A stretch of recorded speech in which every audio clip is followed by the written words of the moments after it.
6 to 12 tonight, something like that. Is that what it's saying? I think she was talking about the lightning. Yeah. I'm just looking outside. That's game. It's snowing hard. You'll know tomorrow. Game. Yeah, Right. absolutely.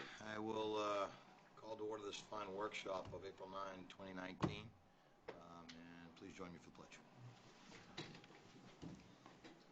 Pledge allegiance to the flag of the United States of America and to the republic for which it stands, one nation, under God, indivisible, with liberty and justice for all. Thank you.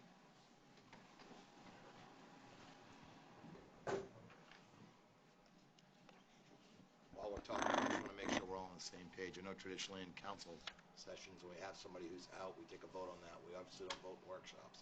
But I just wanted to go ahead and make sure that we're all on the same page. We understand that. Councilor Ward is excused because he's on vacation. On vacation. I guess we can give him a break for that. Good reason. So, We're perfect. going to hold him against it, but, you know. No, that's right. If he can just, I don't care as long as he brings some of the sun back with him. That's all I care about. So.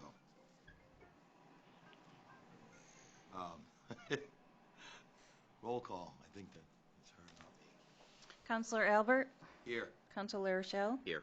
Counselor Brunel, Here. Counselor Lunt, Here. Counselor Ward, excused, Counselor Kobe. Here. All right.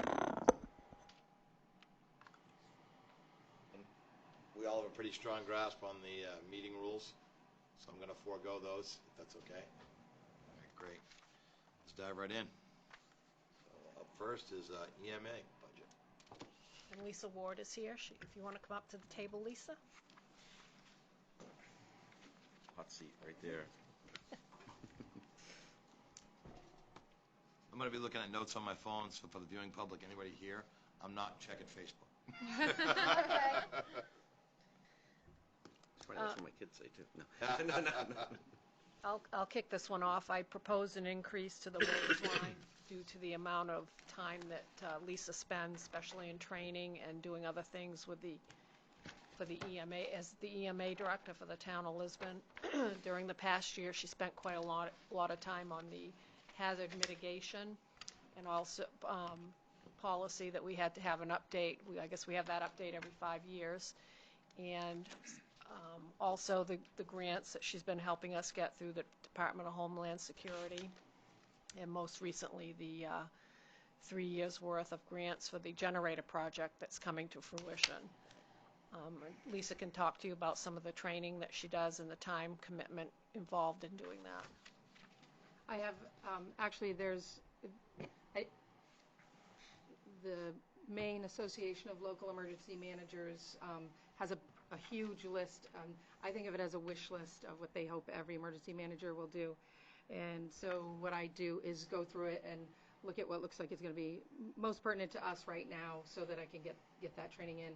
I take online courses, and then if there's a course, there haven't been any really recently, but if there's a course that either MEMA or FEMA offers, I have the opportunity to take those. Because I spent extra time on the hazard mitigation and the generator project, especially this past year, I didn't do as much training as I would have liked, and I would like to do more. I think it's important to keep that up, and it's hard to do it without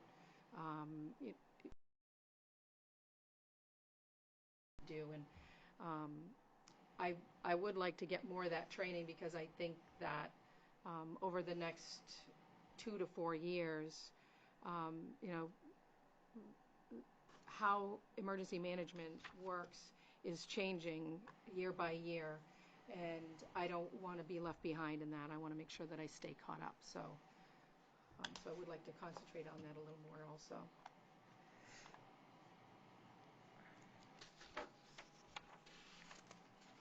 Anybody have any questions?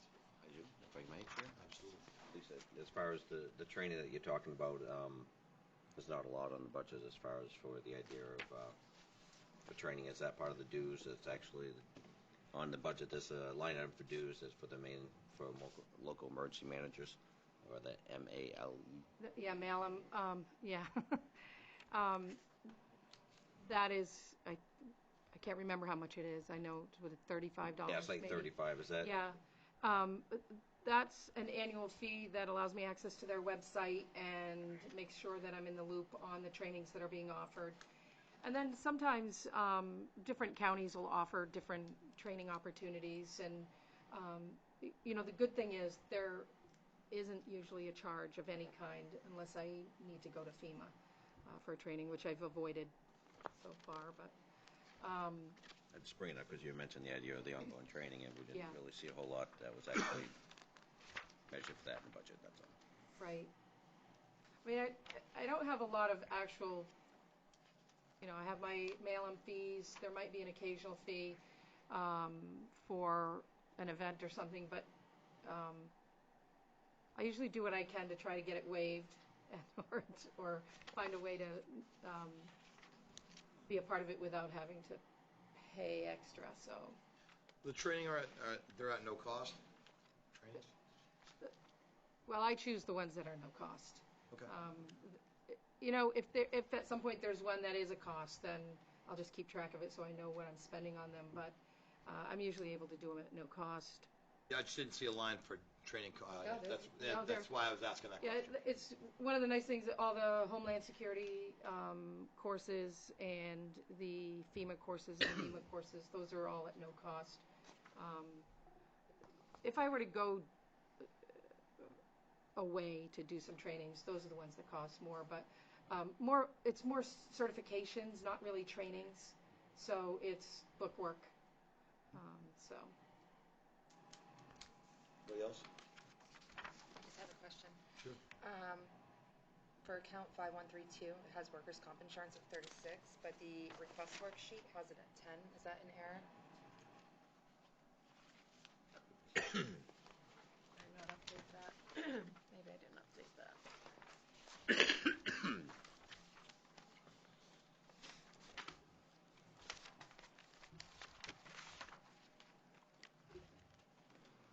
I'll check that out.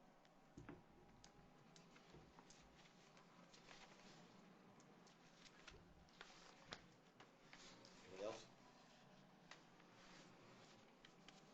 I just want to jump a little bit. So the increase of the wages, what was the thought process around that again? I think it's because of the time commitment that she's putting into it. That's why I suggested that we increase it. So that's it. Okay. How many hours a week would you say that you're putting into it? It depends on what I'm working on. It could be a couple hours. I have had some weeks that I work 20 hours. So it depends on what I'm doing. I think, a monthly average is probably a closer bet. It's probably about 30 hours a month. The reason for my question is not to take away from anything or diminish anything you do or have been doing. I'll be clear on that.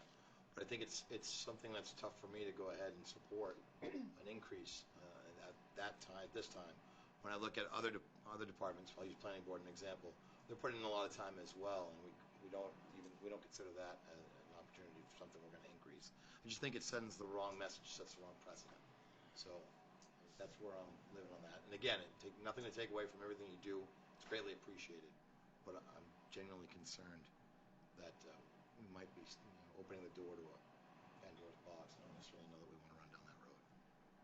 I know Alan had actually brought up some questions too, so it could be an ongoing discussion anyway, so. Right, at the very least, if nothing else, we can just go ahead and put it on the laundry list of Yeah, items that I've we need to. highlighted it. Yeah. We can make that something we can circle back around on. At the very least. But I mean, everything else. I really enjoy the work, and so when I work more hours one month than I do another, it's because I want to, because I want to be able to do it. And right now we're getting ready for the Emergency Preparedness Conference, which is toward the end of the month, and being involved in some presentations and doing things that really help Lisbon stay in tune with what's going on, both statewide and nationally I think it's really important, and I enjoy doing it. I guess I don't feel like it's asking for a raise so much as just making sure I'm compensated, although I understand your point. Perception, I know. Exactly. I know you've been on the other side of this, sitting right where I'm sitting, so you can understand perception. It's certainly, again, I'll go back and reiterate it. There's no doubt in my mind we wouldn't be where we are if somebody else is sitting in the role. That you have the knowledge and the ability to connect with people and the right people to get things moving forward. And so I applaud you for your project management and getting us where we need to be and getting things done, because some of the reasons that we are in the position we are at is definitely related to the hard work that you put in, so thank you for that. Very good. Anything else for Lisa? Thank you. Thank you very much. I think for 30 hours a month, we're getting a pretty good deal at $2,500 if you think about it. Oh. And, just for We'll get, thought there. we'll get that opportunity to kind of bat that one around again later, Mark. Great, thank you. Thank you.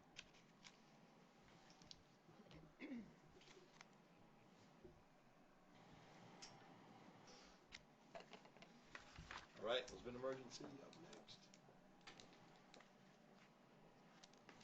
How you doing, Mr. Quartz? Good, how are you, sir? Very good, thank you.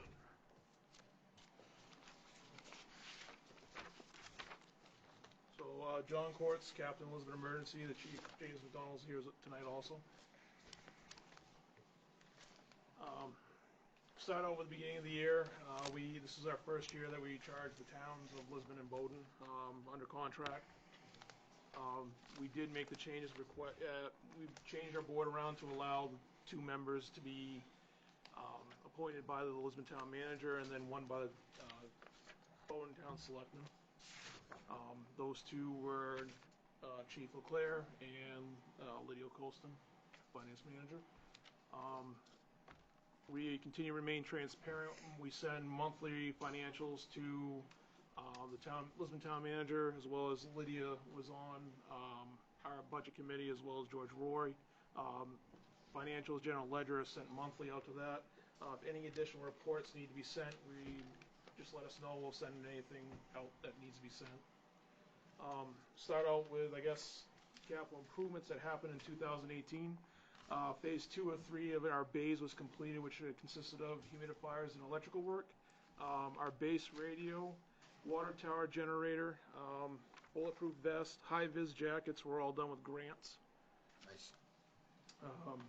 The big one was replacing the red and white ambulance 402 with, as we know, number 44, which is the maroon ambulance. That changed our business plan considerably because it cut off some capital line items. 402 was scheduled to be replaced in 2020.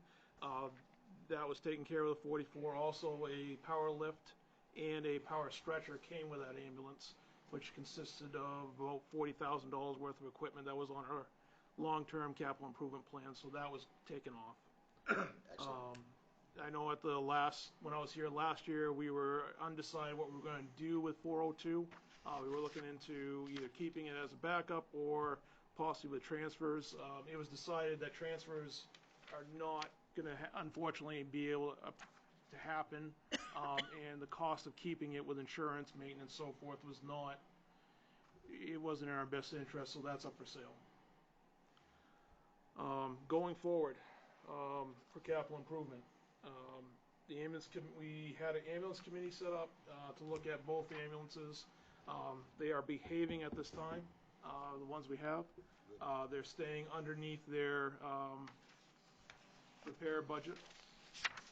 So what we're looking at is the next replacement of an ambulance in 2024, and that's what the committee came up with. We don't know which one at this time because they're both used. One is the 2009, that's the big white one, and then the maroon one we just bought in 2012. So we're going to wait till we get closer to see which one's the problem child to get rid of that one first. Plan of attack. Yes, yeah. In order to pull that off, we revised the budget that we presented to the board was approved by our board and budget committee. We revised the business plan. We sent that out to the town council. This will be voted. This basically talks about everything the board's been doing and the budget committee. This will be voted on for approval at the next board meeting, which is Thursday. In the business plan, what we're planning on doing in order to afford the ambulance in 2024 is a debt reduction plan. So what we're planning on doing is July 1st, we have 3 loans. 401, which is about $44,000. We have the ambulance 44 plus our mortgage. We are going to take and pay off 401, which is about $40,000. That leaves about $19,000 we can put towards unit 44. We are then going to take the monthly payment on 401, and this is just a Dave Ramsey style debt reduction plan. We're going to take the money we're paying on 401, putting it towards 44. When we get that paid off, we're going to put all that money that we're paying on the 2 ambulances toward the mortgage. It gets us debt free in 2024 for that ambulance replacement. In order to do that, and I'll go over this in a second, but we need about $35,000 a year towards our capital improvement plan to pull that off and be able to pay off the ambulances plus take into account purchasing an ambulance in 2024. We are asking our previous business plan, we are not asking any more from either town than what we asked for in our original business plan for year 2. Year 3, we are projecting we'll be at or below what we've asked for. So we're not asking, no surprises, we're not asking for anything more than what we originally asked for when we first came to the towns in our 3-year business plan. With that unit 44 purchase, it's allowing us to pay off and do this debt reduction plan and get us debt free in order to purchase this ambulance in 2024. So that's the long-term goal with that. We are continuing to, for other capital improvement plans, we're continuing to try to obtain grants. We've been very successful at it. We're continuing to hammer on grants. We're currently applying for computers, laptop for patient care reports for the crews, and also the chief's computer, along with a training computer for our trainings. We're also applying for the power lift, which is a $30,000 item. We're applying for a grant for that at this time. The other grants we will be applying for this year, we're looking to replace portable radios for the crews. That's about $3,500. And we're also looking at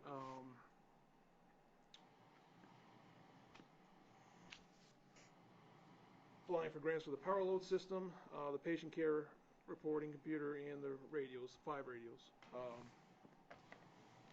The capital improvement financing, what we're going to go on beyond that, it's spelled out in what our capital improvement plans are, will be decided upon by the board coming up the next board meeting as far as what we're going to tackle next. The reason why it's so fluid is because we're trying to get grants to pay for our CIP versus just throwing money at it. Because with the grants, it's allowing us to think outside the box and make savings in other areas that we weren't be able to before we were funded. How many laptops do you have? How many computers are you looking to replace? We have 1 patient care reporting laptop right now. We need 1 more for the other crew, for second calls and for the crews. The chiefs we replaced this year, we did replace the officers' computer, which is used by Pat and I, Pat Tardif, to do the finances. The chief's computer is 10 years old. It needs to go shortly. And we would like 1 for training, which we had in the past. It died. We never replaced it.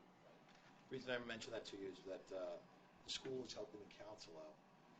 Low-cost laptops, so when they do their turnover of technology, they have them available at low cost. So we're going to use them here to kick off. I just think it might be worth an outreach call, because you might find that might be a suitable replacement. You get everything you need, and it'll be a lot cheaper. And you're getting something that's not pounded on. Sure, students can be rough on stuff, but they have a pretty good maintenance program. So, and they wipe them clean, so it's just like a factory reset. That would be perfect for the training computer. So definitely worth an outreach call. I think Tracy Austin is a good starting point for that. Just a quick email, and then she might be able to get you some more information. That'd be awesome. The other part of our budget is payroll. We are still one of the lowest paying services in the state. We've been working at it with the minimum wage increases and so forth. We've been raising our payroll every year, and that was planned on. What we're doing this year is we're trying to bump the paramedics up. We're staffing at the medic level. We need more medics. We've had good success at the EMT and the advanced EMT level recruiting, but the paramedic level is tough. And this is not a Lisbon emergency thing. It's a EMS nationwide thing. There is a huge lack of paramedics available in the EMS system at this time.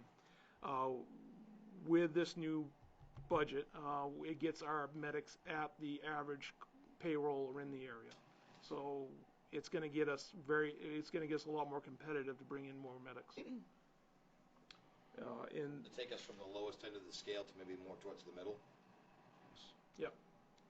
You get more reimbursement too when you have paramedics on, correct? We have to pay for. I'm an advanced EMT, so if I'm doing patient care and I need a paramedic, we call for in-town first. So we're calling for an in-town medic. If we don't get that, we have to call United, Brunswick, depends which hospital we're going to, Topsom, Auburn, United. We have to pay for the paramedic intercept. So we've had shifts where it doesn't matter, and we have shifts where all of a sudden we're paying for 3-4 paramedic intercepts. So it does save us money having the paramedic on the truck.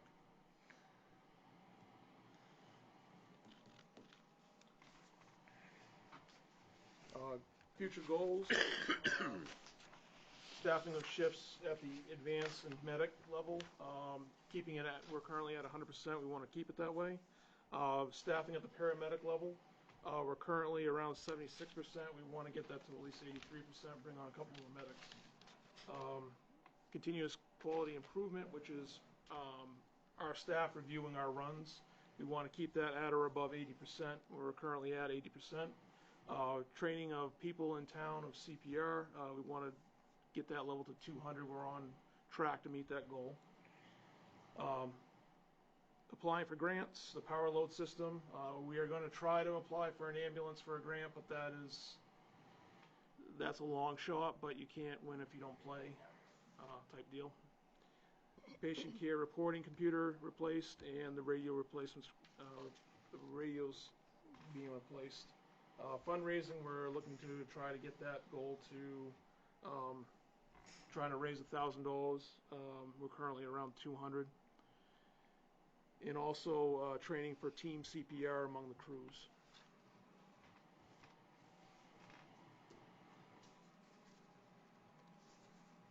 Anybody? Chair, Mike, great job. I think it's actually a lot of work gone into the whole program. Glad to see you actually have the ambulance for sale up on a good place at 196, right? Yep. Good location. I think it's a wise move anytime to me when you're replacing equipment because it's getting old. You're better off letting it go away. At least you know what the cost of fixing it is after it goes away. None. So, a couple questions. Looking, and again, this is just strictly for information, but Lisbon and Bowdoin are two contracted towns that you actually work with. Now, when you actually do calls in the Durham and Sabattis, which are not huge, but they do line up, do you actually have any agreements with those communities at all as far as for getting reimbursed, or is that just strictly a mutual aid type thing that you hopefully collect money from the patients or from the service at the time? Or Durham, Auburn, Topsom, Lewiston for United are all mutual aid. That being said, with Durham, if it's a paramedic intercept, we do charge for paramedic intercepts. It wasn't so much an issue before when Durham. I mean, when we were, more of a just on a, not actually paying for part of the service, but when we start, when you look at Lisbon residents or Bowdoin residents paying for a particular service and actually see it going into other communities, and not saying that it isn't needed, but actually more of a not a regular, but a pretty consistent type of service. I mean, you just kind of wonder at some point in time where, if the number of calls gets to be to a certain point, Durham actually rescue through the fire department. At what point would you get to where you would actually have to make some type of contract with another community just to be able to do that? You only have 2 units. You only can go so many places. So if you're in Durham and Lewiston and Auburn, and we get a call here locally, it's really hard to actually expect you to have a third unit available quick. And again, that's strictly, I know you make it work, but it's just one of those things where I know you do on bad days run a lot of different areas, that's all, so. Yeah, and with the mutual aid, it's changing constantly in EMS. I know down south in the southern part of the state, it's rampant, and they have started charging. The thing with that is it's going to be catch-22 if we Oh, charge. absolutely. Yeah, we Yep. charge them, they're going to charge us. Yeah, and we see the same thing, even with the police. I mean, it's one of those things where there's other communities that actually get a benefit of low taxes because they don't have services, but yet when they actually tap into our service that we're paying for, Yeah. and then when in need we don't have those services at the time because they're being used in other communities. I mean, and again, it's not that the idea we're not trying to help or do whatever. It's just when we actually get to be more of a when they sell the community as far as quick response times and then when needed, and then if for some reason someday it's not because we're outside the area doing calls elsewhere, it gets to be a little bit hard to sell. That's all.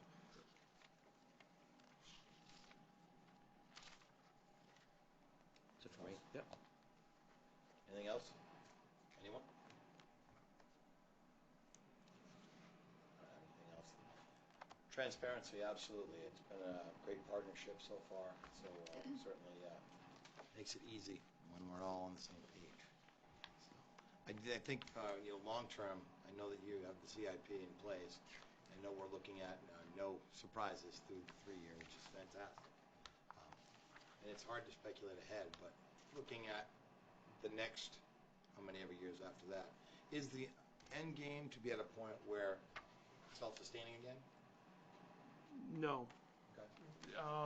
There's literally no way for an EMS to staff a 24/7 ALS ambulance and not charge the town at the call volume that we're running right now. When Rick Petrie from Atlantic Partners EMS came in, when we did the subcommittee, he stated that it takes a call volume of around 2,500 calls to sustain a ambulance, and we're 1,200. Yep. 1,100. In our geographical location, it would be almost impossible to run, even if we, let's say, for example, we picked up Durham and Sabatis, the population still doesn't maintain that call volume, and you would have one truck running all over the place, which does happen, especially up farther north you go, the less ambulances there are. But the long term, and EMS is, the pay is not, the reimbursement is not getting better, it's getting worse. Our patients that used to be classified insured are now being classified as self-pay, even though they have insurance, because their deductibles have gone from $1,500 to $5,000. Or 10,000. Right? Yes. Exactly. Yeah. Yeah. And there's multiple studies done of Medicare and Medicaid reimbursement that does not pay to run the wheels of the truck. It only pays 60 to 70% of what it costs to run that ambulance on that call. So we literally run the truck out the door to lose money. So it's not, EMS is not going to be self-sustaining in the future. So thank you for putting that together. And the reason I drove down that road is simply stated that if it's a public safety priority in this community, we have to realize it's going to be an investment of resource going forward. That we've been lucky as a community, and I think we talked about this at the workshop and running up to the workshop. We've been lucky as a community to have it be in the format that it was for as long as it was. So now we're at that point. We have to realize that this is going to be something that down the line, I hear you folks talking about great things with your CIP and talking about ways that you can reduce your debt, and therefore you'll have more money on hand to be able to offset things like wage increases to attract better personnel, which only improves public safety here. But there's only so many, you can only cut so deep. Eventually you get to a point where you get as lean as you can get, knowing that you're not wasting any of your dollars, but there'll still be a cost associated with it for every time you throw open the door and roll out, that there's going to be an opportunity there for loss of revenue. So It's always going to be a service you have to pay for. I mean, basically what it comes down to, if you want the service, it's it'll be a cost. Yeah, there's very, very, very few towns left in the state that don't pay. United in Lewiston is about the only one I can tell you off the top of my head. I don't know about Delta and Waterville. They may not also. But it's turning around the other way. And we're starting to see towns that were only charged $10,000, like West Gardner, now being charged $50,000 a year. with the same population size or a little bit less than Bowden. It's just the reimbursements are not there anymore, and the volunteerism's down, as you know, the Chief Leclerc can tell you, everybody can tell you, and it's not this a main problem. It's a nationwide problem. It's just a changing. EMS is changing, and it's you know, we're ahead of the curve, honestly. So far, we've been able to keep ahead of it. Anybody else with anything?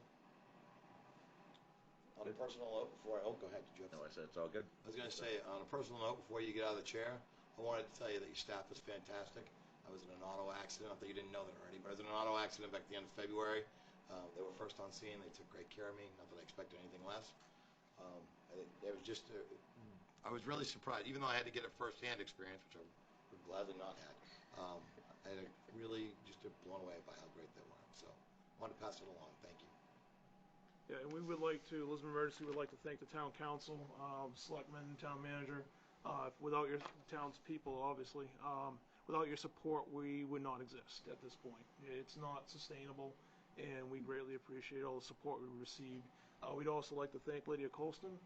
She was a board member, budget committee member, and the secretary and treasurer of the board.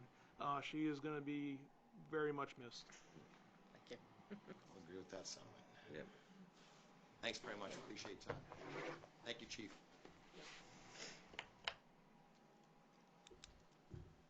All right. Mark Hagan, come on down. Chief Hagan, forgive me. Sorry. I was going to say, yeah, something to talk show. Good evening.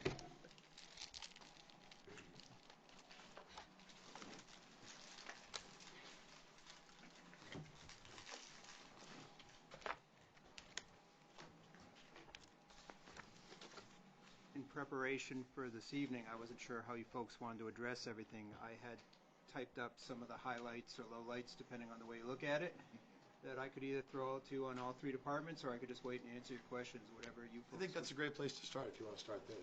Okay. You ready? Yep. Okay. The highlights from the communications, or at least the notable changes that you might see in our budget this year from communications, the overtime account is up by about it's up $2,000, not about $2,000. It is $2,000, and the reason that we bumped that up was it's generally $2,000, and this year we had an officer leave, a communications officer leave, and when somebody leaves with just a few weeks' notice, which is realistically all you can expect as it is, we have to fill all of that with overtime. So we spent roughly $18,000 in overtime filling a spot while we were going through the hiring process and the training process before the person got out on their own. So with that being said, we had no expectation of funding the full $18,000 roughly training costs, but it seemed inappropriate not to at least try to address it a little, just in case that happens. You never know when personnel are going to leave, so that's why we bumped. That's why the overtime is bumped up by $2,000. And the other change that's notable in the communications budget is under temporary or reserve employees. Originally, the budget was up by $1,325, but we'll be cutting $900 from that request. And when we started putting the budget together in February, by looking at the situation, it looked like we were going to be well over our budget. The situation's corrected itself as the year's gone on, and we're closer to the end of the budget. So we can safely cut $900 from that. So just for your notes, it'll be $20,850 will be the request at this point for the temporary reserve employees. And that was all that I had noted for communications that I thought was a big change. In animal control, the notable change that you'll see in animal control is we have put in a 75-cent wage increase for our animal control officer. And the reason for that is to bring their pay closer in line with comparable agencies of a similar size. And to check that, we looked at Lisbon's service population, and our ACO doesn't do just Lisbon. So we looked at the population of Lisbon, Bowden, Sabattis, and now Durham. And that service population's 21,037. We're paying our animal control officer $17.68. And if you look at it, Augusta, let's say, Augusta was one of the towns we looked at.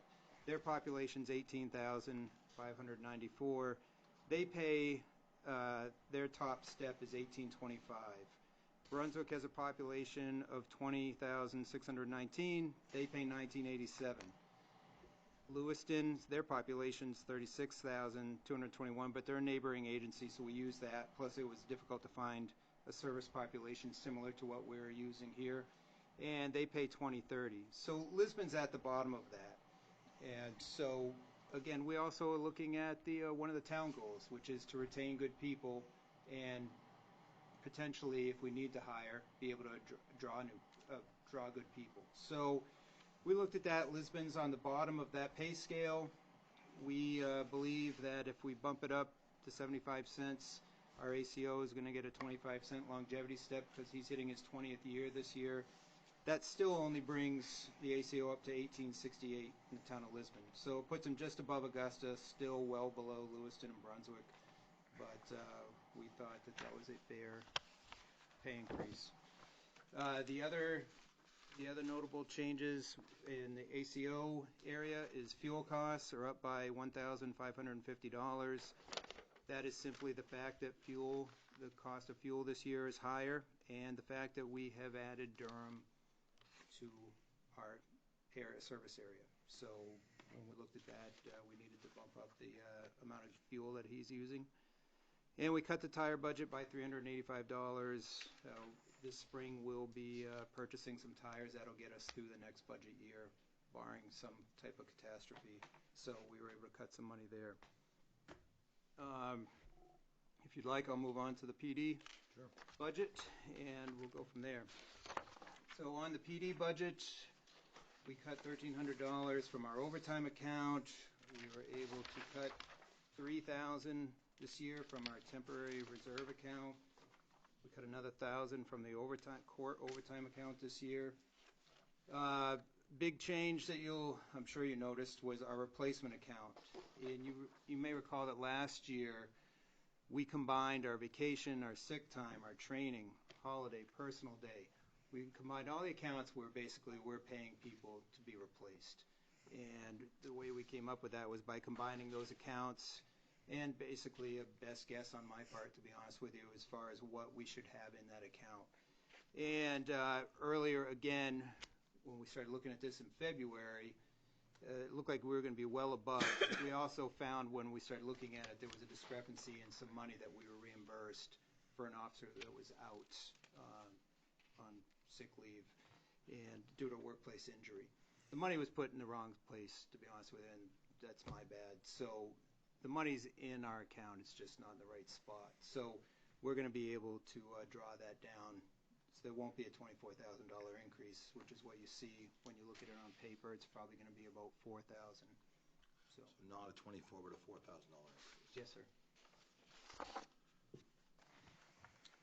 And professional development, if you look at that line, you'll see that it's up roughly $1,100. The reason that account is up $1,100 is for two reasons. One is the Maine Criminal Justice Academy has raised its tuition by $500 per student this year. So we potentially could have three police officers going through the Criminal Justice Academy this year. In addition, we use an online training company for the majority of our trainings that we don't have to continually bring all the officers in at overtime rates. And that company was taken over by new personnel this year, and there was a $700 increase in the training that they put out. So that's where the $1,100 comes from. Our education account was up by $2,200. That is because we have 2 officers this year that are taking college courses, and that's a contractual issue. So we don't have much leeway. Actually, we don't have any leeway, to be honest with you, with that one. Our fuel budget is up by $7,600. Again, I go back to there's an increased fuel price this year, and we added 2 new officers. So when you add additional personnel, we're going to be using more fuel this year. We raised our office equipment by $1,000. That's $2,000 this year. And the reason behind that is, to be honest with you, the police department was the highlight or the low light of the town safety meetings this year.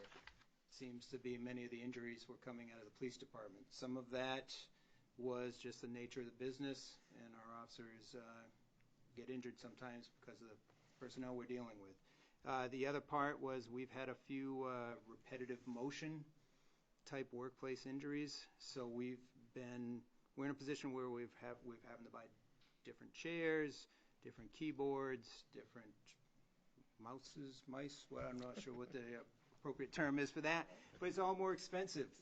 So we've had to raise that to meet that demand, because the state, to be honest with you, and our insurance company generally doesn't care that we don't have that in our budget. It's not a good excuse. And I'm sorry to cut you off. No, you're okay. You haven't cut me off at all. You can see me over here chomping at the bit, though, because I want to ask a question about, with that, do we partner with anybody like a Mimic or another organization that could come in and give us those assessments? Yes, and they did, and they made a bunch of suggestions. That was- Of course, once they make the suggestions, don't they'll say, say. thanks, but once you start down that path, there ain't a whole lot Yeah. coming back.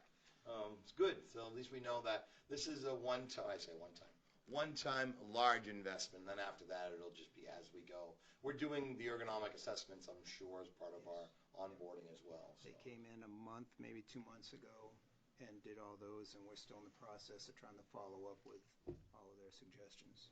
Perfect. And then going forward, are we going to use them for new folks? Or are we just going to have an in-house HR kind of person who will go over with the ergonomic memo and say, hey, did you read this, and acknowledge all that fun stuff? We have in-house people, so our preference will be to do it that way, but I don't think it's necessarily a bad idea for every 18 months to 2 years, bring somebody in from the outside just to say, no, you should, there are new ideas, and they're Right. always happening, right? So, All right, good. There's no questions. Thank you. They do our ergonomics training every year, Excellent. NEMEX, so while they're here on site, they can easily go around to any department or office to check if the employee feels it's needed. Perfect. So I heard you say that we ran into a few of those kind of repetitive motion ones, so it's never a bad idea to refresh, yeah, exactly. Thank you. So, in the repair and maintenance of vehicles, we were able to cut $2,000 from the budget this year. We've either been lucky or good throughout the year, and we haven't had as many issues with our vehicles for a couple different reasons. To be honest with you, we're starting to update the cruisers, our fleet's getting a little newer, and we changed the way we're driving the cruisers. To be honest with you, as far as we're putting specific officers in the same car all the time, and what you generally find is the same person's in that vehicle all the time rather than switching around. They just take better care of it. So knock on wood, it's all gone well this year. Our operating supplies, you'll notice, is up by $3,300. And the reason for that is the continual increased cost of ammunition. So ammunition has gone up by $3,752 this year. And in addition to the cost increase, again, we've hired 2 new officers, so now instead of 12 officers qualifying, we have 14 officers qualifying. And also, whenever you send somebody to the police academy, you have to send 1,500 rounds with them as they get qualified. So, again, we're looking at potentially 2, you never know, maybe a 3rd officer having to go to the academy this year. So we're talking another 4,500 rounds that will be going with them. So we also ran out of surplus. We had a surplus we've been using over the last couple of years to keep our ammunition costs down, and we're out of that, so we have to buy it now. So that's the reason for the operating supplies. It's solely based on our ammunition usage. Equipment line is up by $1,000 this year. Basically, that's all related to our use of the TASER. For those of you that don't know, TASER is a sole source vendor. They have patented all of their equipment. They're the only game in town, and you won't be shocked probably to hear that with them being the only game in town, their prices have gone up significantly over the last few years. So, And that was no pun intended. so you know, And they've also increased the certification process. So we have to fire 2 training rounds out of the taser. Every officer has to fire 2. Well, the training cartridges are over $30 per. So we're spending $60 per officer just to fire 2 basically dummy rounds. So the cost keeps going up, but to be honest with you, even though the cost's going up, it's a little irritating. Simple fact is to have the taser versus the old-fashioned way of having to fight with people, it's still the best game in town. So that's why the cost went up in the equipment line, as well as we're going to start training this year with airsoft weapons, which is also a cheaper alternative to what was used in the past, which was called simunitions. Simunitions basically was like a paintball round. It costs $30 for 30 rounds. And what we're finding with the airsoft is, it's basically $1 for 30 rounds. So it's much cheaper. It's easier to clean up after you train with it. So, and I think I'll stop talking for now. Those are the highlights and lowlights that I had, and I'll wait to hear your questions. Who wants to start us off? Actually, it's not, besides what he's went over there, everything's pretty much It's per pretty last much year, basic. yeah. We've tried to make some cuts in different places. And there's some forfeiture money that we're going to use this year. We're going to try a couple other things with training.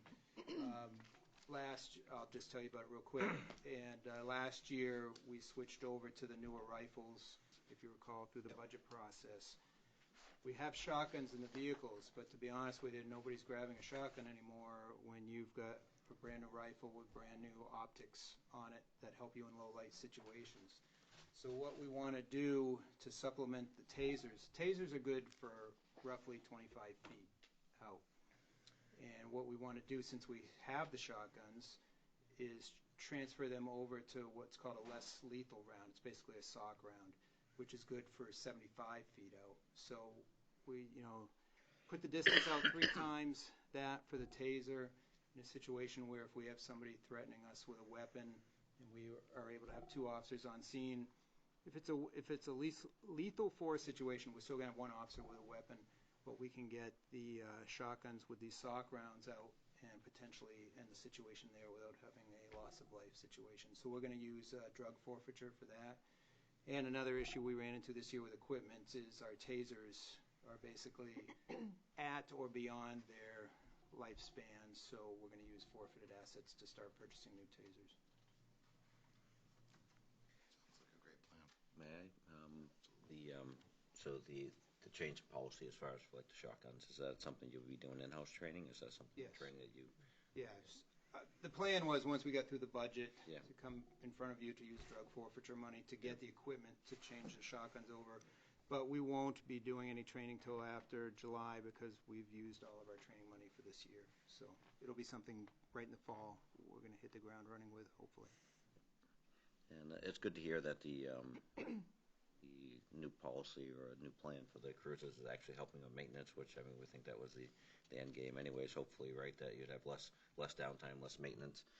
Is the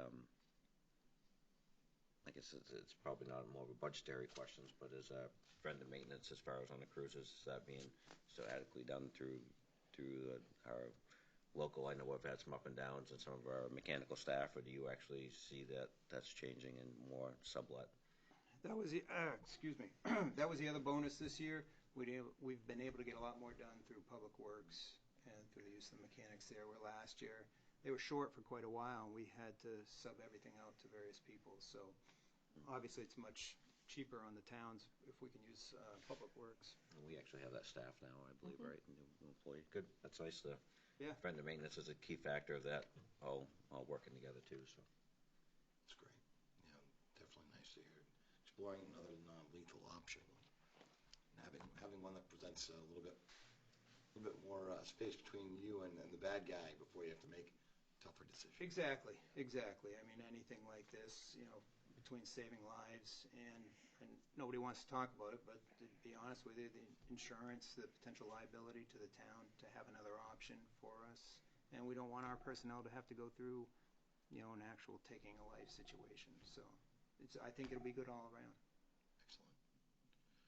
Anybody else with anything? I do have one more thing I just want to talk about. I know we're talking about the replacement cruisers. And Yeah, those that's things. what I was going to talk Yeah, well, about. then I'm not going to steal your thunder. Please go ahead. So what we did this year, because this upcoming budget's going to be the year that we purchase 2 cruisers, and in the past, what we've done is we've funded one through the budget and the other one through unassigned fund balance. So this year, what we did was we split the difference so that we'd only fund $22,000 from unassigned fund balance and $62,000 through the budget.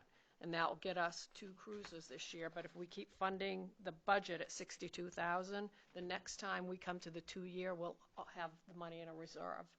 So it won't be such an impact to the budget, and it won't be an ongoing reliance from unassigned fund balance. That's why we did that this year.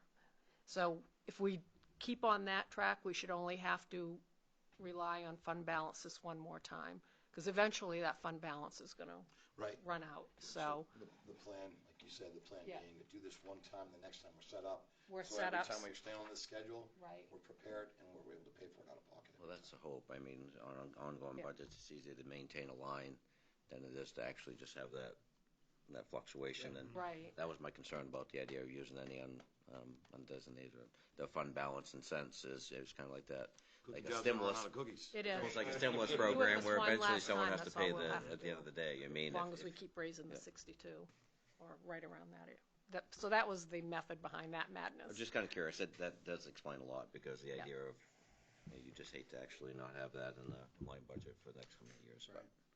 Bit of creativity. And you're all right with that, right, Mark? Yes, sir. Anyone with anything else? Thank you, Chief. Thank you.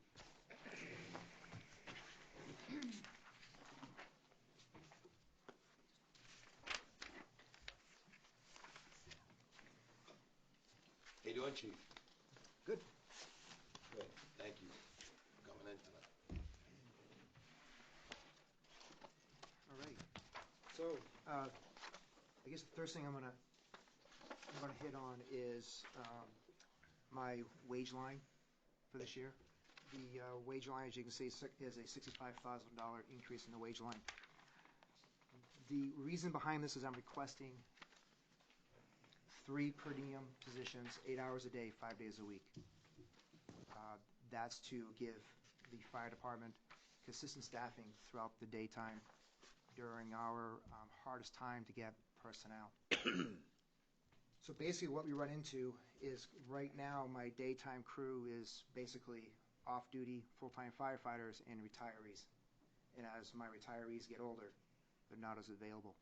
I am bringing on more people, but they're all people who work their regular full-time jobs. A lot of them work out of town. So not as accessible to personnel during the daytime as we used to be. We used to have 19 people, now it's a slow day. If we get 6 people during the daytime, we're doing really well. And there have been some days where I've had some staff where I can't staff a truck because I don't have enough people to get a truck on the road. So with 3 people, what that does is that gives me 3 firefighters in 1 truck. So what I would do is I put all 3 firefighters in 1 station so I can actually staff a fire truck. Plus myself would give us 4 firefighters on the scene of a fire. The OSHA regulations and the state regulations require that we have 4 firefighters on scene to do an interior structural fire attack. 2 to go in, 2 to be on the outside. Those 2 on the outside have to be ready to go. So they have to be geared up, packed up, ready to go. That we can use the operator of the truck, and we can use the person in command to make that needs. Not ideal. The operator is pretty well tied up for the first 10 minutes, getting busy getting water situated, but it meets requirements set down by the state. That's why I'm asking for the 3. Now, in our reality, 3 positions at the current per diem rate that we pay would be around $100,000, over $100,800 to fund those positions. However, what I got right now in the budget is I fund 32 hours a week in per diem staffing now, which hasn't been filled to its capacity due to lack of availability from people. And I currently have engineers, people who are assigned to apparatus to maintain the apparatus, do the monthly checks on the apparatus, and they get 8 hours a month of per diem time to get that job done. With having people staffed in the station during the week, there'd be no need for me to have engineers because these guys who are working could take care of those duties. So that's why it's at $65,000, not $100,000. There's already a little bit of money in the budget built in to offset that cost. And that was the reason behind that. The other big increase in the budget this year was my equipment line. Last year, the equipment line was at $0 because all the equipment came out of undesignated funds. This year, the equipment line is at $17,636. That's to buy equipment for the new engine and to replace some equipment that is aging. A piece of equipment, the 35-foot extension ladder, is failed its annual inspections, has a bent beam, and doesn't pass anymore, so it has to be replaced. The airbags are also on the list this year. The airbags are 15 years old. The manufacturer recommendation and the national recommendation is 10 years. These airbags are made out of hard rubber. They have 100 and some odd PSI pressure that goes into them. And if they fail and they're beyond the 10-year mark, the liability falls on us. So the idea is to replace those. That item actually has been built into my new CIP plan to plan out over the next several years, so we maintain that as we go. We're also looking at some portable LED tripod lights. The original idea was to have these for car accident scenes.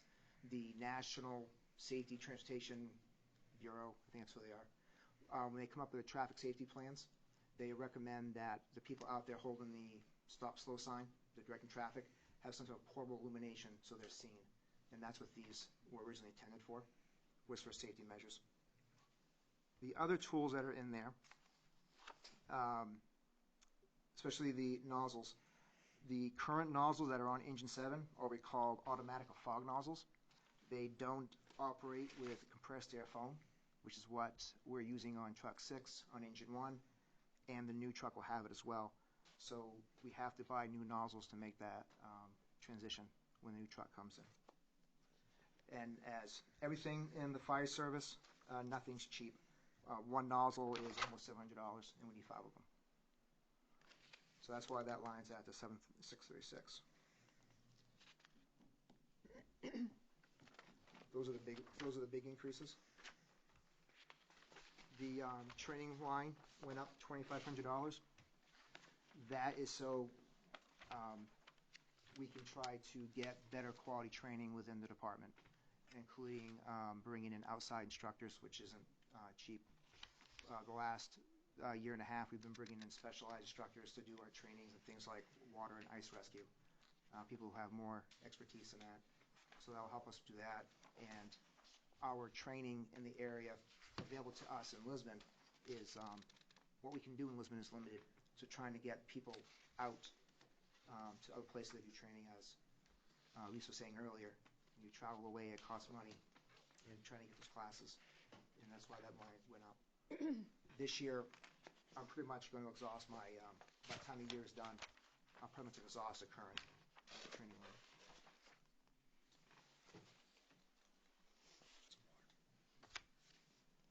And that's pretty much the big highlights on there. Yeah, absolutely. Just a couple questions. Sure. And again, the per diem, the changes is a big change. I mean, I'm not saying it's not needed by any means, but it's something, a different outlook for sure. And it kind of goes with the outlook that the EMS was talking about earlier, this emergency, as far as the idea of finding people to maintain. A couple questions is, we haven't expended the money this year because no one's been volunteering to do it. So what's your plan on actually, do you actually have a plan already for the ability to find enough people to actually even take care of this? Currently, the per diem program that's in place now is only open to the people within our organization. Yeah. So these positions would have to be hired outside and actually hire people to specifically do these positions. What is, and again, this is probably a discussion for a different day, but I mean, is that something that the I'd be curious to see how's that's looked internally for sure. But I mean, I just realized there's and again, not knowing the complete discussion, but if you actually have people that typically maintain the trucks like our engineers that actually get paid X amount of money now that kind of not to do what they're doing. And now we actually hire people from out of town to come in and do that, and then they're not actually the engineers are not actually the ones doing what they typically do. To me, that just doesn't look like a team building type of approach to our fire department. That's all. It's I did think of that, and I communicated these concerns with my officer in charge of maintenance, Tom Roble, who's also responsible for the engineers, and he even looked at me and says, "It's time we do this. This way, things are being done consistently and on a more regular basis." But they're not done from the people within that department, possibly. But, right, I mean, because it's being done on their free time when they have availability, and I'll be quite. But you actually just said a minute ago that it's going to be done by the people that we pay to come in from out of the community. Potentially, yes. Well, I mean, that's basically what your plan was. I mean, what you described earlier. So the other question would be is if, and again, I'm not sure how you even do it with the setup we have now, but you said they would actually maintain one fire department. Is that something you'd have to just figure out which department would actually be the best suitable place for all our calls to come from during the day? The best, well, not necessarily for where the calls are, because I've actually looked at how our calls are split up between the two sides of town, and it's about a 53-47 split. So it's not like one side of town is heavier than the other on call volume. Yep. However, the Lisbon Falls station has an engine, the ladder truck, the heavy rescue truck. So putting the people in that station will be able to cover the equipment that's going to be needed to cover the majority of the calls that happen within town of Lisbon. It's definitely a big change from typical standards for sure. Yep. And again, it's one of those things where I don't know enough about it. It just seems so. It's actually when we start hiring outside people to come in to do our firefighting, it just seems like a different approach to what we've done in the past. I'm not saying it's not needed, but it would definitely put. I don't disagree. And Yeah. if we had the volunteer staff we had 10, 15 years ago, this wouldn't even be a thought process. I guess out of the last year, I mean, out of the calls volume I have, I mean, how many days was it that is there actual numbers or data behind this showing that last year we missed 20% of our calls because we didn't have staff on, or 5% or 1%? We haven't really missed calls. It's a matter of getting adequately staffed trucks out the door. Yeah. First-hand experience, I do know of a couple of calls where I couldn't get a truck out because I had one person at this station and I had one person at that station, and that was it. And you can't roll a truck with one person. No, I mean, I think the idea at that point in time would be the idea of dedicating a primary station for people to call during the day with our local people as much as we would as far as for outside staff. But again, I'm not going to tell you how to actually run a department by any means, but it's just curious, as he mentioned earlier about budgetary things, it's a lot easier to actually put a yes or no to a budgetary decision that actually has the science or the numbers behind it more so than the idea of just what we'd like. Well, I can tell you, and I did send this along at one point in time, that the busiest call volume for the last 4 years has been between the daytime hours, depending on the year. 7 a.m. to 7 p.m. Are the busiest hours, and usually around the 10 to 4 mark is when we start hitting the 20-plus calls throughout the year. What's the percentage of those that actually fire versus the idea of medical type response and the idea? Because that seems like a lot of calls come in like late morning as far as for backup for medical calls versus fire. Yeah, that I can't break down with you right now, but I Yeah. can definitely find that out. Yeah, just curious. It seems so that's when a lot of people get those type of calls. Not saying the fire calls don't happen or accidents in that same You got a time. lot of automotive accidents at rush hour time. Yeah, but I also can tell you that we've had a few fires in town over the past year where my second arriving engine is coming out of Lewiston. Oh, absolutely. So I know we're running calls in Sabatis where Sabatis couldn't put the truck out, and we're running out there also. So. And we're dealing with the same issue with the lack of people willing to volunteer for this, and the reasons are varying. Some people, it's just the way society is today. Yeah. Whether there's civic mindedness, look at all the committees that are out there that aren't going filled. Other volunteer organizations having a hard time with volunteers. Some of it's people who don't want to commit all the required training that's out there now. The on-the-job training isn't looked upon as favorably as it used to be through the federal and state requirements. And there's a lot of different reasons out there why people don't want to do it anymore. And it's running its toll. I mean, the average age of a firefighter in town of Lisbon is 45 years old. And they're not getting any younger, and some of these guys are eventually going to stop running as they get old because it's a young person's profession. And it used to be you had some people who worked in town at the mills. They could, Absolutely. fire alarm went off, they'd jump out of the mill and run down there, get in the truck and go, and all those are gone. And absolutely, and I do have Brunswick some guys who are self-employed that are around depending on the season. Right. As soon as summer hits or the spring hits, you don't see them again until winter when things are slow. But we don't have people letting employees out anymore. People who are self-employed can't afford to leave their jobs anymore because it costs money. So it's a hit to the emergency services that rely upon this type of organization. Anybody else? It's a scary figure to have to look at, but I think it's been something we've been looking at for the past 5 or 6 years. We've known it was kind of coming down the track at us here, so we need to discuss it certainly. I know Alan had a concern about that too, about more of an ongoing discussion versus the idea of getting more details and more understanding. So, I'll jump in now on that one. I think that if you haven't already highlighted I knew you would. We'll be revisiting the wage one. It's not that we don't appreciate where you're coming from, Chief. I just think that it's a large number. I think we have to give it our full And attention. I totally understand that. However, I felt that if I didn't bring this up, it was also an injustice. No, I couldn't agree with you more. So, I think it actually raises a lot more questions than it does answers, and I mean about the whole accountability and layout of our whole department as a whole. You mean, so I think that's, if nothing else, it brings up a lot of points that just need to be addressed. That's all. So now that we've talked about the elephant in the room, I'm going to move to a different line, if you don't mind. And I know that under the equipment, it talks about 5 sets of turnout gear, the $22,600. It's the 5373. 5373. Yeah, I know that you came to the council, in front of the council recently, and asked for some turnout gear as well. I'm just trying to understand that. I know the turnout gear is the only part of that 22,600, but maybe you could just make me understand why we need additional turnout gear if we just purchase some gear. Okay, so the NFPA, which is pretty much the governing body for the fire service, and actually state law requires that everything we buy be NFPA compliant. NFPA recommends, and I'll use the word recommends, that we replace the turnout gear every 10 years. As you wash it, it will wash out eventually the flame retardancy of the material.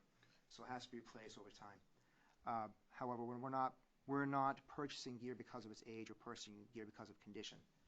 And over the last few years, we haven't been buying enough gear to maintain an adequate circulation of gear.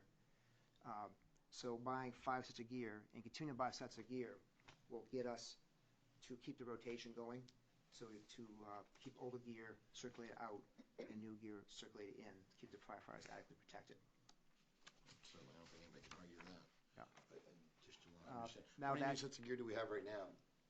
I mean, off the top of your head, if you can pull it up roughly. Well, we say we have 40 firefighters are all wearing gear, plus we actually have enough room to carry 60 firefighters townwide, 65 firefighters townwide. So we have gear and older gear and surplus. And some of it's been, if we were to fill our ranks today, we don't have enough gear to fill all the firefighters that we have slots for.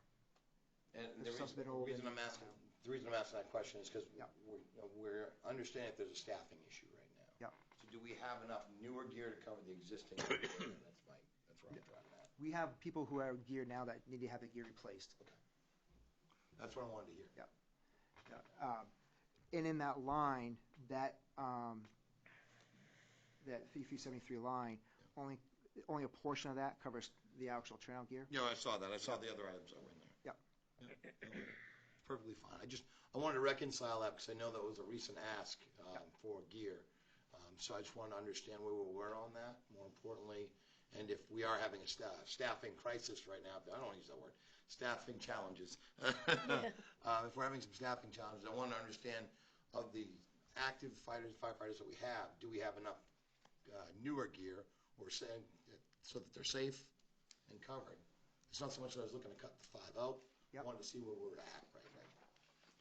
Thank you. And it's one of those things where I have firefighters who wear through their gear within 5 years. Sure. And I have some firefighters who have gear that's 10 years old, which you wouldn't believe was 10 years old.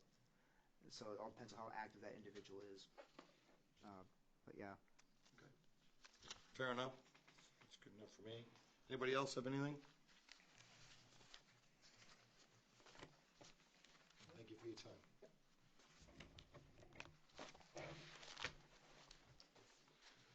And Next. next, Already in the hot seat. Been moving it up since you've been here. That's right. That's right. Did you have a preference as to which one goes first? dive right in. All right, so for the finance department, everything was pretty much the same except for the ask of an additional employee. And that is stemming from having the that position that was created to help me with Munis, turning that into a full-time position for the department. In years past, there had been that extra position, and when that person left, it just got absorbed and added to other people's duties. Having had that person for the past 4 months, she has, or the position has enabled me to do many more finance director type jobs that I have not been able to do in the past. It's been fabulous. In addition to getting the Munis done. We just went live with the payroll this week, so that's wonderful. With all that entails, right? And that aside, there's just so much work in the town office that the position can help out with, and that's the ask there.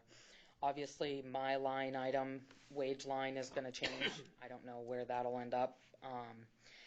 With that being said, professional development and the meetings and dues could probably be adjusted as well. The incoming person may not need the additional CPE and other things that I had in the budget.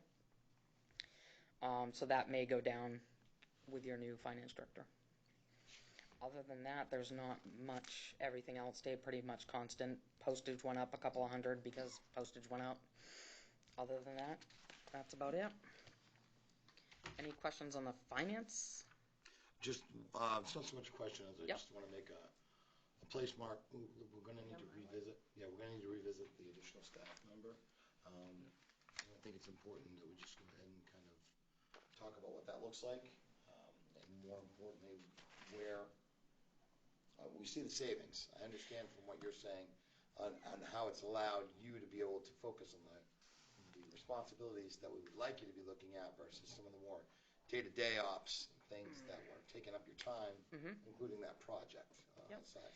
And one thing I want to mention too is that council has approved for this position for a year, which is up in about November.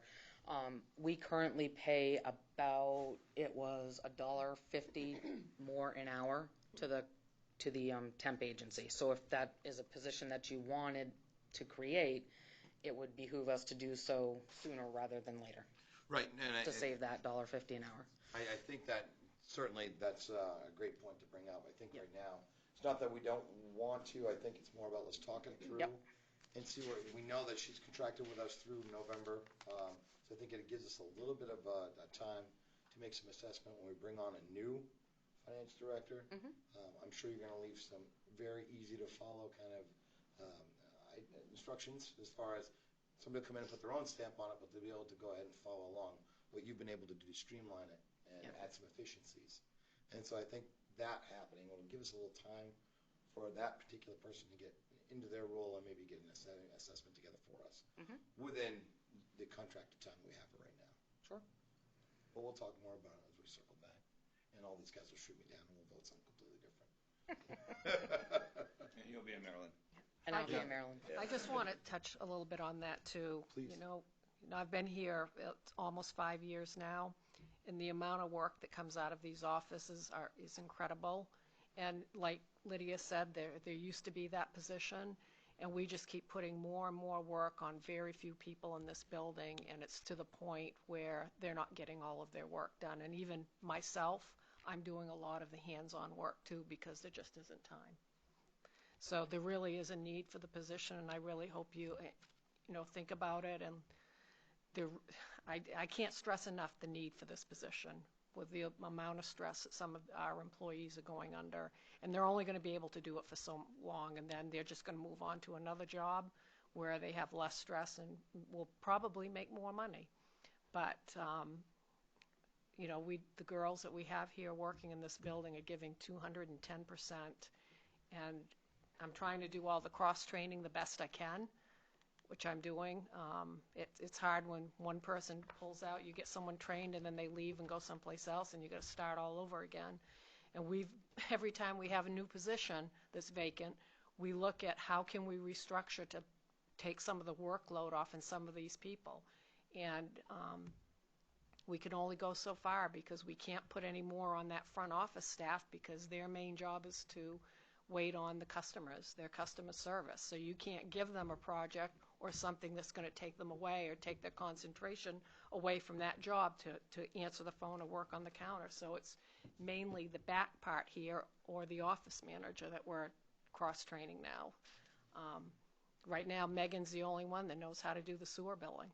We had somebody else cross-train, and she left. And it's very difficult going through the training process and training somebody else. But we're working at it and getting somebody else trained for payroll in case something ever happened to Megan, and that's what we're up against. But we keep adding more and more onto these individuals, and some things are not getting done. It's a delicate balance. It is, and that's... Appreciate what you're saying, because it's not gonna, it's not gonna be something we're just gonna go circle back around and say, sorry. I think it's gonna be more about having some, the reason that we're circling back on some of these things is that we'll have to take a hard look at the budget and understand what that means if we don't do it just as much as if we do. So it's not just about immediately saying, yeah, no, I don't look at the bottom line and say, okay, that's an easy approach. Too much, but at the end of the day, it's money that's not well spent if we're gonna domino effect on the staff one by one. We're going to lose folks. Quality of the work that's going to get done will drop off if it gets done. May I ask a question? So that person now, is that strictly finance department, or has she been actually overseeing or helping in other areas too? So far, she's been pretty much primarily finance. She's been doing a lot of my day-to-day work while I do the munis, which is how the position was created for. If the position is created as a full-time position, we're going to look at how things can be restructured and where she can be cross-trained and utilized in other areas as well. It's kind of what it sounds like a little bit, the idea that it's not so much a one-department thing, it's more the idea of a primary role but other responsibilities. Exactly. I'm going to drill down on that too as well, because that's what we're talking about. So right now, the reason that her 40 hours, her full-time equivalent, is primarily finance right now is because she's doing some of the I don't want to use the wrong word, the entry level and the mid level, some of the financial duties that normally some of the mid level stuff that you would be dealing with. It's right now she's managing it so that you can use your project manager piece to drive the munis project. Correct? Exactly. So obviously there's light at the end of that tunnel when we complete all the implementation. Those are hours that you get back to then maybe take some of those back, not all, but some, which then opens up some hours in her calendar to then use in other areas where maybe we're feeling some of that pressure. Is that right? Am I hearing that right? Yes, and it also allows you to have your finance director, whereas, taking away those basic bookkeeping skills away from that finance director, that really should not be done by the finance director. They should be oversight in reviewing it, not doing it. And that would enable that finance director that's coming in to do that. So good. I just want to make sure that we're all understanding that. I think that the whole idea behind getting somebody was to give you that flexibility because we understood what kind of pressure you were under. Even if we took the munis implementation out of there still would have been that same issue where you were doing day to day and not doing what you feel is the primary piece and we feel is the primary piece, which is looking ahead and maintaining financial health of the town. May I ask another question? Please. Sure. And maybe you can answer this, maybe you can't.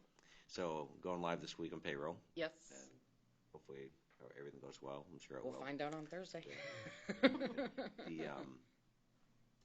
You're not going to be here, which we appreciate everything you've done getting this project going. But in realistic terms, this is only one segment of many segments of the UNIS, right? As far as because there's other implements to put in, and then there's probably beyond that even just more training with the rest of the staff to actually get them used to it. Or is that kind of happening at the same time? I guess my end question is if you were to stay here, what do you think is the long-term projected time frame before we actually get to the day where we say we are no longer implementing, we're no longer training, we are just actually now keeping up with the changes? Is that 4 months out, 6 months out? As 2 long years? as everything stays on track the way it is now, you're looking at probably about 1 more year tops. And that's for utility from billing. this point, so another whole cycle in a sense. Yeah. So I mean, even we're looking at right now the idea, and again, it all depends who we bring on and on skill level and that type of stuff. I realize, but potentially, if this person's contracted to November, it's very possible we're still going to have pretty much another whole year potentially, or at least 3/4 of a Couple of year months. that may actually be needed to actually have some type of. We're not out of the woods yet. We got a long ways to go in a sense, and that's the idea of just implementing what we have, and then not even keeping up with the changes that's going to happen with the system. That's the downest thing about software programs is you spend 2 years figuring it out. About that second year, they change the whole program and updates, and you got to learn how to redo it. You know, that's what I see. You know a lot better than I do, but it seems so. We're looking at about 8 to 9 months on utility billing, so. So, yeah, to qualify that, I think if we were to say from a start point and end point, I think we're about midway, maybe even a little bit past that. Oh, yeah, Yeah, so I think that if we're talking about it and we're going to put a percentage on it, 60, 65, maybe a little bit more. Yeah. Okay, so I think that for where we were when we had this conversation last fall, I think that we were able to go ahead and do a reset with Munis, and then from there, there's a little bit of a kind of not necessarily making progress in miles, but more in inches. And then we had to address that by getting some more help in place. But I think once we've kind of done that and given her a little bit of opportunity to be able to say, I can put my focus here and still hit the top level stuff I need to because I know this other stuff is getting done. We've seen leaps and bounds of jumping forward. Oh, it's been phenomenal. Yeah. And making progress. So the timeline for another year, if you will, it's not about us not being able to drive the ball. It's about them being able to say, you have to do this before you can do this. So we have to follow the timeline that they dictate to us. Had we had the foresight to be able to maybe put this fix in place earlier on, we'd probably be coming to the tail end of this, right, this year versus. That's all relative information based on the idea that we have someone that actually replaces her with the same knowledge, that has the same background, that actually has spent several months getting to this point. Because if we start, and I'm not saying we will, if we start fresh with someone that actually doesn't have the background, you may add on a few months to that because someone's just have to figure out exactly where they're at. So, I mean, I totally understand what you're giving us for information, and that's based on your ability at this point, not so much the idea of us starting. Because there's really no one else on staff that actually has the ability to keep rolling this forward at this point in time besides yourself. Is that pretty fair to say? Diane. You know, I made it pretty clear once we knew that Lydia was going out the door that this was not going to be a project that drops off. No. Her and I have had discussions, and she understands the importance as much as we do, and made it very clear about driving on this. So that being said, Diane's not going to be able to hit the ground in the same way that Lydia has, but I have a strong feeling that there's been a lot of back and forth flow. And also to kind of go back to your point, I think some of the modules that we've tackled are some of the ones that the sharpest teeth, if you will. So the modules that we're coming into now are more complementary or peripheral. So I don't think we're looking at stuff, except for the sewer billing. Yeah, I would say that's the last one with a real bite to it, and it could kind of maybe trip us up. The other ones are going to be more of we'll be able to lean on those folks to kind of get us where we need to be because they're more complementary. They're not the big ticket ones that can cause us a lot of headaches up front and slow everything to a halt here. We still got challenges. We still got a little ways to come out of the woods. So, I mean, it's an ongoing process that we just definitely have to plan for because if we don't, we're just going to go backwards. Right? Yeah. But up until this point, we've had a lot of modules where, like you said, we're interdependent on each other. The rest of the modules that are left to implement are standalone, so that is good. So you said we have about 40% left till we're... Yeah, give or take. So what would it take if we don't end up having somebody who has the experience to do this? I mean, it's going to put us behind schedule. So what would it take to have Munis come in and do that for us? They're already doing as much as they can. Yeah. The end user has to do a lot of the work. The end user here that Munis can't do. So that takes time. So I'm going to take over the tax billing module because I know the most about that. And then we're gonna have to rely on Megan for the sewer billing, because she's the only one that knows that system right now. But it's gonna be difficult, but we'll get it, we'll do it. And so, yeah, I mean, I think We'll that do it. in talking about, Cassie, well, sorry, forgive me, what did you just say at the end of that? About 40%. 40%? Yeah. So, and yeah, I think that one of the things that we can look at as far as how this is going to play out, you had asked if there was, we can get munis to come in. I think when we looked at the dollar figure for that last fall, end of the summer, I think it was, you had gone to a conference, you came back and said, hey, I got an idea, I may be able to get some people to come in. And then we got that number, and it was just bananas. Right. Yeah, I mean, it was crazy, hundreds of thousands of dollars. We were like, no. Right. So, doesn't mean we couldn't talk to somebody about that. But I'm okay with rolling the dice with who we have, and Diane telling us before we get too far down the line, because we still have a couple of things to talk about. Wild card, talking about this position, whether or not we think that there's value there, and how we can make it work.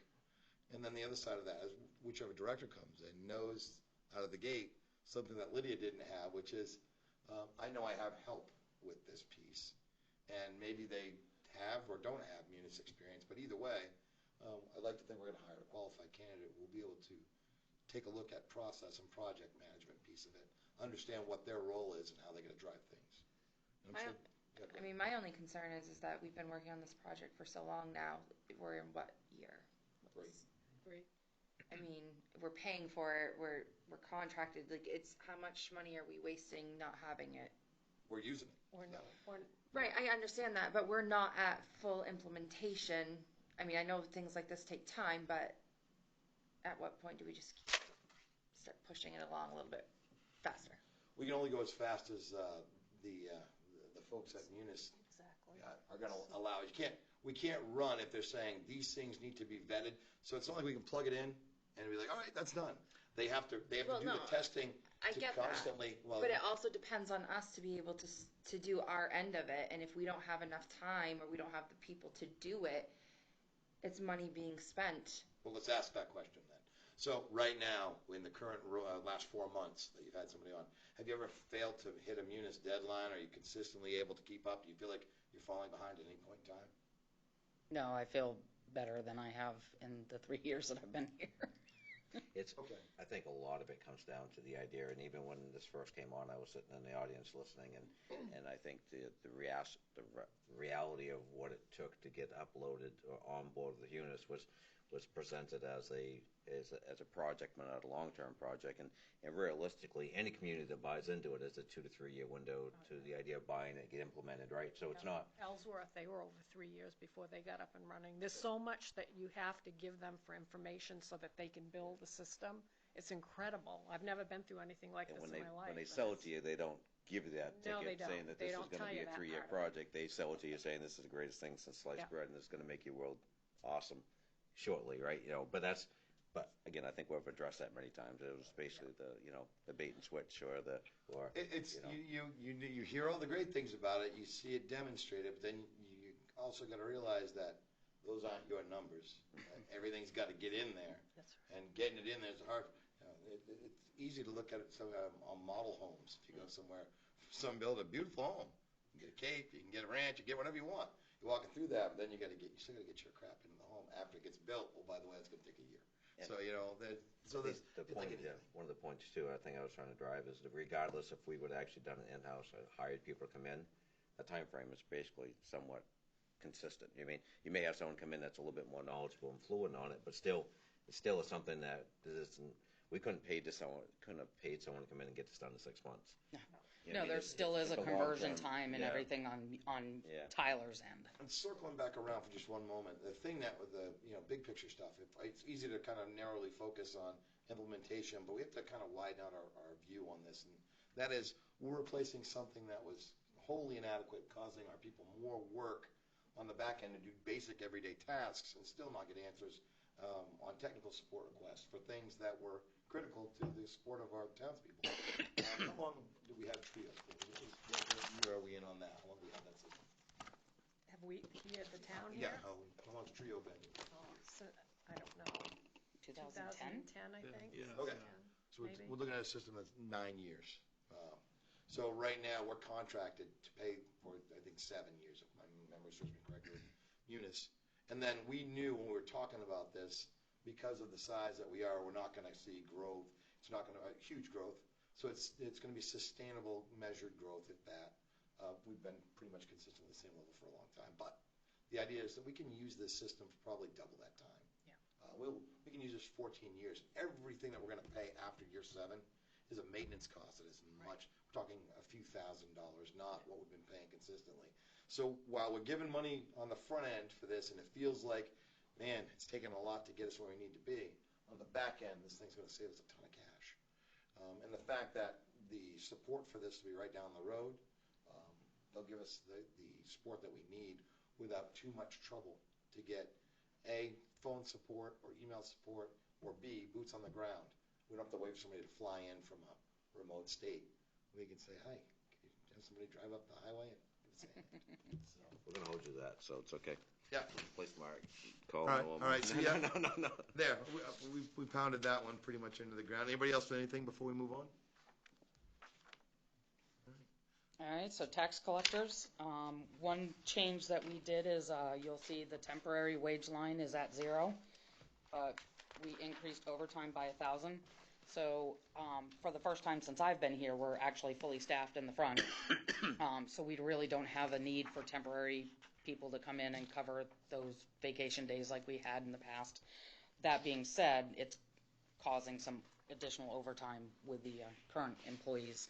So we just kind of rearranged how that works. Everything else is pretty much the same. Any questions on the text? We're still working on restructuring. We're not sure. It's all going to depend on what you end up doing with the budget. But yeah. Right now, we are sharing the administrative assistant for the Public Works with the sewer department because of the sewer billing. Although we're training somebody else in the tax collector's office to do the sewer billing, so we may end up increasing this budget or half that, or actually decreasing it, and then increasing the Public Works budget. It's going to be a net effect to your whole overall budget. It's just going to be moving the money from one place to the other, because if we end up keeping it, for it, yeah. right. So if we keep the person in the tax collector's office doing that, then we should be sharing her position with the sewer department and not that position. So you may see some changes in the wage line. We're still working on that. It's going to be all depending on what we have for help. And technology, we have pretty much kept it the same. There's a $4,000 increase, and that is due to the addition of that that software program that Mark had told you about, Civic Plus, I think it was called. Yep. And that was $4,600, so that accounts for your increase. Everything else has pretty much stayed the same. To address a couple of questions that Alan had, we have the repair and maintenance of $15,000, and then we have the $20,000 for computer equipment. Currently, that hasn't been spent yet. We usually wait till the last quarter of the year to see where the budget is and make sure, and then we have a list. We have a ongoing list with Roundtable of computers to rotate out. And over the past couple of years, Ryan started it, but he's set up a nice steady schedule of rotation so that there's never a big hit to the budget, and all the computers are being rotated every 5 to 6 years. We do know that the PD server is on its last legs and limping along, so that's something that we're going to have to look at. And that may come out of next year's budget. I'm not sure how we're figuring that one out. It may come out undesignated. Well, either that, or we may take, instead of doing computer replacements, we may just replace that server, because that's going to be a big ticket item. I don't know that we can do it all in this budget, but we might be able to do it in steps and take part of it out of this one and part of it out of the next budget. Yep. So those are the big So I have not items there. budgeted that anywhere in here, because I'm still looking at what we have left in this one, because we do have to change it. There's absolutely no more capacity in that server. So we can just circle back around. We'll make it a Yeah. here we are, tab it for that discussion and go from there. Yep. Anybody have any questions? I do, actually. It seems like one of the benefits that we're hoping from Munis is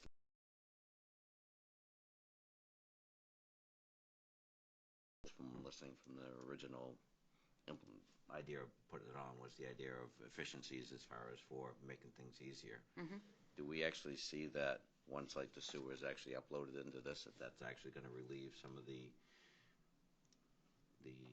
because you say it's kind of challenging right now, and as far as like the cross training of the sewer billing and stuff, will that actually kind of make some of that easier at all, as far as the billing, as far as the time involved in putting that through, or Munis No. doesn't really help any of that? It's basically just the end product that's the Right. Okay. That's not going to help. You're still going to have the cross training and the Yeah. person know how to actually do the billing. Okay, so I was just curious if it actually the software system was actually going to make anything easier when it came to the idea of the billing or the processing of it. Not really, then. Not easier. The end product is better. You get What's all the same? It's just right. The basically- input's all the same, but the product that you're getting out of it is a lot better. There's much more accuracy. We're not seeing some of the errors that we were seeing with the other module, with the other software project, and the reporting's better. It just overall is a better end product. Sounds good. I remember being on the, unfortunately back, I sound old now, but when we were actually getting into Trio, we were doing still all ledger, and it was one of those things where, this is going to make the world a lot easier and things quicker and stuff. Right. Sure, I was gonna say, over what we were using, like anything, when you Yeah. go from one to another, Yeah. I mean, I'm sure Trio was cats me out when it's day, that's something that I came in. just didn't know if this system actually, I- once implemented, is actually going to be able to cross-link a lot of stuff to make it easier. That's all. Well, we're hoping that we're not going to have a lot of the issues that we have in Trio right now that are causing us a lot of problems behind the scenes. Some quirky things that are happening in the accounts that we don't even understand and don't even know why they're happening. There's no rhyme or reason for it. You bring up a great point. I'm glad you did, though, Fern, because I think it's important, because we are making this change to a different software program, that we're understanding what those minimum system requirements are for operating all these machines on Munis. Because that way we're being proactive when we're buying. We don't buy machines that are brand new that don't have operating systems that were the minimum requirements needed to run the Munis software. That would be foolish. So it's a good idea for us to make sure that we're having those types of discussion with Roundtable, so they're not delivering a product that is just kind of like a bare bones basic that can't, or that does a very lousy job and goes very slow and frustrates the people that work with us because they have tools. They have a state-of-the-art tool that doesn't run the software very well. Food for thought, definitely something we want to make sure we have. That's all I got. Anybody else?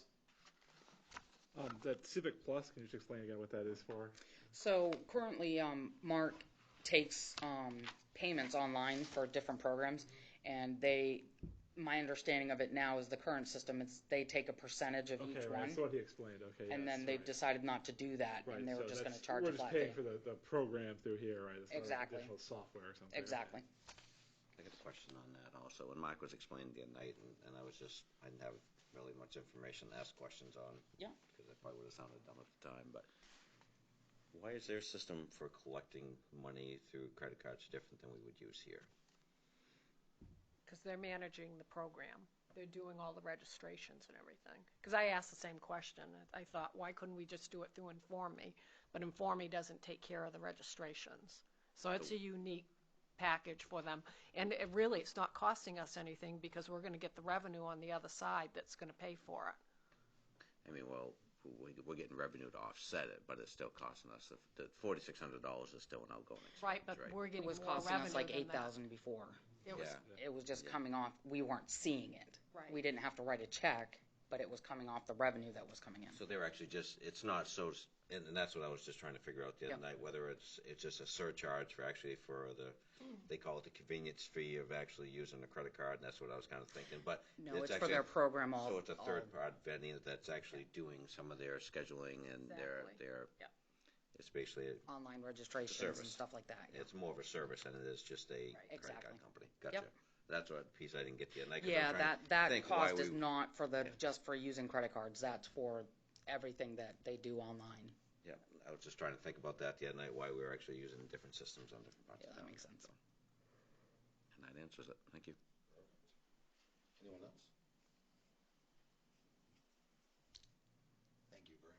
You are most welcome. That being said, we don't vote, I'll just say we're gonna adjourn this workshop for April 9, 2019. Thank you all. Thank you.